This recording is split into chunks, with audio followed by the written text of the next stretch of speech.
নমস্কাৰ। প্ৰতিদিনতে আমাৰ সমুখ দৰ্শকক স্বাগতম জনাই আৰম্ভ কৰিছোঁ আমাৰ আজিৰ অনুষ্ঠান অভিমত। প্ৰিয় দৰ্শক, আজিৰ অভিমতত আপোনালোকৰ ওচৰলৈ লৈ আহিছোঁ ভাৱমূৰ্তি। হয়তো বহুতেই ভাবিছে কি এই ভাৱমূৰ্তি। আভিধানিকভাৱে এই ভাৱমূৰ্তিৰ শব্দটোৰ মই অৰ্থ যদি আপোনালোকক কওঁ, তেনেহ'লে দেখিব যে ব্যক্তিৰ চৰিত্ৰ সম্পৰ্কে আনৰ মনত হোৱা এটা ধাৰণা। মই আকৌ কৈছোঁ, ব্যক্তিৰ চৰিত্ৰ সম্পৰ্কে আনৰ মনত হোৱা এটা ধাৰণা। ভাৱমূৰ্তিৰ আভিধানিক অৰ্থ এয়াই। আৰু সেই দিশৰ পৰাই আজি আপোনালোকক অসমৰ জনমানসত এটা সুকীয়া ভাৱমূৰ্তি থকা একাংশ ৰাজনৈতিক নেতাৰ কথাই প্ৰথমতে আপোনালোকক মই ক'ব বিচাৰোঁ। প্ৰিয় দৰ্শক, আৰম্ভণিতে আপোনালোকক কওঁ যে এইকাৰণেই আজিৰ ভাৱমূৰ্তি এই অনুষ্ঠানটোৰ আমি আয়োজন কৰিছোঁ। ৰাজ্যখনৰ যিটো শেহতীয়া পৰিস্থিতি, এই সাম্প্ৰতিক পৰিস্থিতিক লৈ এই বিশেষ অভিমতত আজি ভাৱমূৰ্তি আপোনালোকৰ ওচৰলৈ লৈ আহিছোঁ। সৰ্বানন্দ সোণোৱালৰ পৰা পল্লৱলোচন দাসলৈকে এইসকল নেতাৰ এটা সময়ৰ যিটো তেওঁলোকৰ কাম কাজ, কথা বতৰা, জাতীয় জীৱনৰ লগত তেওঁলোকৰ সম্পৰ্ক, আৰু তাৰ পৰৱৰ্তী সময়ত এইখন অসমতে তেওঁলোক ৰাজনৈতিক নেতা হোৱাৰ পিছত তেওঁলোকৰ কাম কাজ, তেওঁলোকৰ কথা বতৰা আৰু তেওঁলোকৰ যিটো বৰ্তমানৰ চৰিত্ৰ, এই গোটেইখিনি কথাই আজিৰ ভাৱমূৰ্তিত আপোনালোকৰ বাবে মই লৈ আহিছোঁ।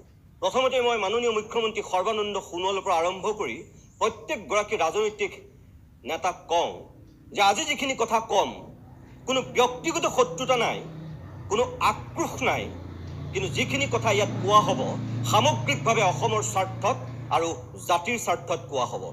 যদি এই কথাখিনি আপোনালোকৰ মনত ক'ৰবাত অলপ হ'লেও আঘাত দিয়ে, তেনেহ'লে মই নিৰূপায়। আৰু যদি এই কথাখিনিৰ পৰা আপোনালোকে নিজক অলপ হ'লেও ক'ৰবাত শুধৰোৱাৰ এটা চিন্তাৰ খোৰাক পায়, তেনেহ'লে আমি ধন্য। প্ৰিয় দৰ্শক, আৰম্ভ কৰোঁ আজিৰ মুখ্যমন্ত্ৰী সৰ্বানন্দ সোণোৱালৰ পৰাই। এইজন মুখ্যমন্ত্ৰী সৰ্বানন্দ সোণোৱাল, এইজন সৰ্বানন্দ সোণোৱাল আছুৰ দুটা কাৰ্যকালৰ সভাপতি আছিল। তাৰ পৰৱৰ্তী সময়ত অসম গণ পৰিষদত তেখেতে যোগদান কৰিছিল। এই অসম গণ পৰিষদত মৰাণ সমষ্টিৰ পৰা তেওঁ প্ৰথমবাৰৰ কাৰণে বিধায়ক হিচাপে নিৰ্বাচিত হৈছিল।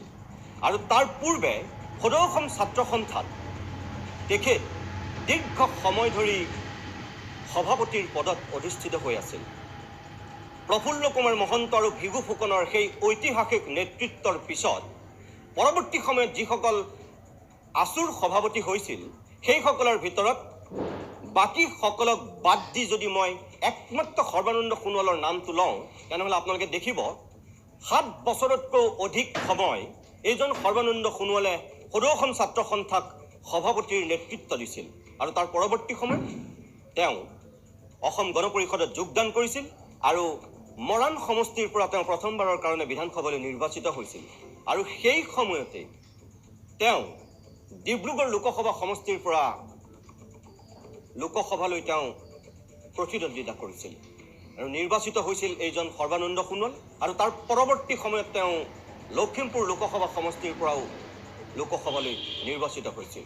তাৰ পৰৱৰ্তী সময়ত তেওঁ মন্ত্ৰী হৈছিল আৰু তাৰ পৰৱৰ্তী সময়ত তেওঁ বিজেপিৰ সভাপতি আৰু এতিয়াৰ মুখ্যমন্ত্ৰী।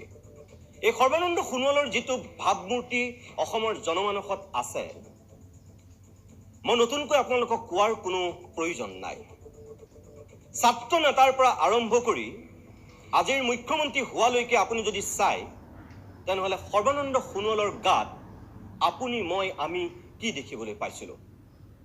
বহুতেই কয় ডিব্ৰুগড় বিশ্ববিদ্যালয়ত পঢ়ি থকাৰ সময়ত সদৌ অসম ছাত্ৰ সন্থাৰ নেতৃত্বত যি 6 বছৰীয়া অসম আন্দোলন হৈছিল, সেই আন্দোলনৰ অংশীদাৰ নাছিল এইজন সৰ্বানন্দ সোণোৱাল। অসম আন্দোলন হোৱাৰ সময়ত তেখেতে বোলে ক্ৰিকেট খেলি আছিল, কিন্তু তাৰ পিছতো তেওঁ ভাগ্যৰ বলতেই হওক বা তেখেতৰ এটা সুকীয়া যোগ্যতা থকাৰ পিছতেই হওক, তেওঁ আছুৰ সভাপতিৰ আসন অলংকৃত কৰিছিল। আৰু সেই দীৰ্ঘ সময় আছুৰ সভাপতি হোৱা এইজন সৰ্বানন্দ সোণোৱাল আজি অসমৰ মুখ্যমন্ত্ৰীৰ আসনত বহিল। সকলোৱে বিচাৰিছিল সোণোৱালে এক নতুন নেতৃত্ব দিব, জাতিটোক এক নতুন গতি দিব। কিন্তু আজিৰ দিনত সৰ্বানন্দ সোণোৱালে আপোনাক মোক আমাক কি দিছে? যিসকল ভাৰতীয় জনতা পাৰ্টীৰ নেতা কৰ্মীয়ে আজিৰ এই অনুষ্ঠানটো এই মুহূৰ্তত চাই আছে, মই তেখেতসকলৰ উদ্দেশ্যে এই মুহূৰ্তত এটা কবিতা শুনাব বিচাৰোঁ, যিটো কবিতা আজিৰ পৰা বহুত বছৰৰ পূৰ্বে ৰূপকোঁৱৰ জ্যোতিপ্ৰসাদ আগৰৱালাই ৰচনা কৰিছিল। আৰু সেই কবিতাটোৰ প্ৰত্যেকটো শব্দ আৰু প্ৰত্যেকটো বাক্য আজি অসমবাসীৰ হয়তো ৰন্ধে ৰন্ধে শিপাই যাব। যিসকলে কবিতাটো বহুতবাৰ পঢ়িছে তেওঁলোকক নতুনকৈ কোৱাৰ প্ৰয়োজন নাই, কিন্তু যিসকলে শুনা নাই, পঢ়া নাই, মই এইখিনি মুহূৰ্তত আপোনালোকক এবাৰ সেই কবিতাটোৰে আৰম্ভণি কৰিব বিচাৰিছোঁ। কবিতাটোৰ নাম আছিল জ্যোতি শংখ, কবি ৰূপকোঁৱৰ জ্যোতিপ্ৰসাদ আগৰৱালা।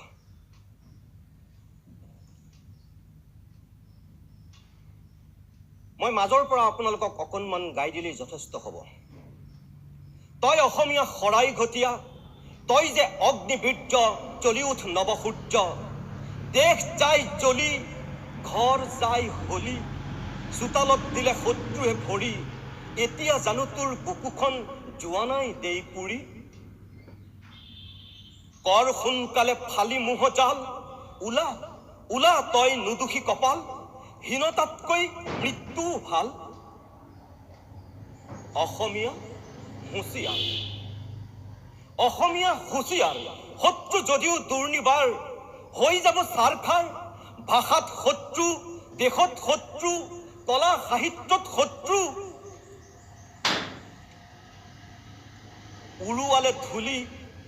উৰুৱালে ধূলি, দেশ ৰাখিবলৈ তই বিচাৰি সজুলি আন, নবলাচিতৰ তৰোৱাল, জয় ফুট পিন্ধি তই ল হেৰৌ উজ্বলাই শুভ্ৰ কপাল। সৰ্বানন্দ সোণোৱালৰ শুভ্ৰ কপালখন ঠিকেই আছে। তাত থকা আপুনি মই দেখি থকা সেই ফুটটো ঠিকেই তীৰ বিৰাই থাকে, কিন্তু যি লাচিতৰ সূৰ্য বীৰ্যৰ কথা ৰূপকোঁৱৰ জ্যোতিপ্ৰসাদে এই কবিতাত দিছিল, সৰ্বানন্দ সোণোৱাল নেতৃত্বাধীন চৰকাৰখনেও মুখ্যমন্ত্ৰীৰ আসনত অধিষ্ঠিত হোৱাৰ আগলৈকে জাতি, মাটি আৰু ভেটিৰ কথাই কৈছিল। আৰু সৰ্বানন্দ সোণোৱালৰ গাত এতিয়া আপুনি মই কি দেখিবলৈ পাইছোঁ? প্ৰিয় দৰ্শক, মই আকৌ কৈছোঁ, এইজন সৰ্বানন্দ সোণোৱালৰ গাত আপুনি মই কি দেখিবলৈ পাইছোঁ? সৰ্বানন্দ সোণোৱালৰ পৰা আৰম্ভ কৰি হিমন্ত বিশ্ব শৰ্মা, চন্দ্ৰমোহন পাটোৱাৰী, পদ্ম হাজৰিকা, তপন গগৈৰ পৰা আৰম্ভ কৰি একেবাৰে যদি পল্লৱ লোচন দাসলৈকে আমি চাওঁ, আজিৰ দিনত যিসকল ভাৰতীয় জনতা পাৰ্টীত একাংশৰ জাতীয়তাবাদী নেতা আছে, সেই নেতাসকলক দেৱকান্ত বৰুৱাৰ এটা কবিতাই হয়তো আজিৰ দিনত আটাইতকৈ খাপ